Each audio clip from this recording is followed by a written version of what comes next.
Well, Shoe4Africa started as an organization which Toby Tanzer, who founded the organization, started by bringing, he was a professional athlete, he'd bring his used running shoes to Africa whenever he went. And he saw the impact that they were having just by giving a pair of running shoes to a young athlete, how that inspired or sometimes, was the first gift they'd ever received, and in a lot of cases inspired them to go on and become runners. And all of this is in Kenya? Most of it's in Kenya, but we kind of work all over Africa. We've had projects in Morocco and Tanzania and different places in Africa. We do give away a lot of shoes in Africa, but most importantly, we use it as a tool to empower women and children through running races that we'll stage.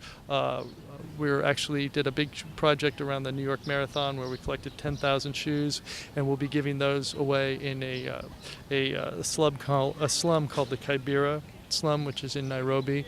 Okay. And there's a 92% rate of hookworm with kids because they're not wearing shoes. So the shoes there are actually more of a health benefit than even for athletics. So we use it in a lot of different ways, and we're going to take on another big project now, which is to build a children's hospital, which is really needed in Eastern Africa. What was the most striking thing that just hit you when you went to Africa, any of those countries? Not to sound too simplistic, but they're kind of the overwhelming positive and loving attitude of the people. Incredible generosity and spirit of happiness among people living in situations that we would consider really challenging.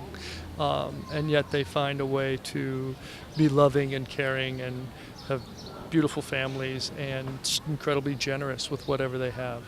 So a great example for us, I think, in a country that is of such excess.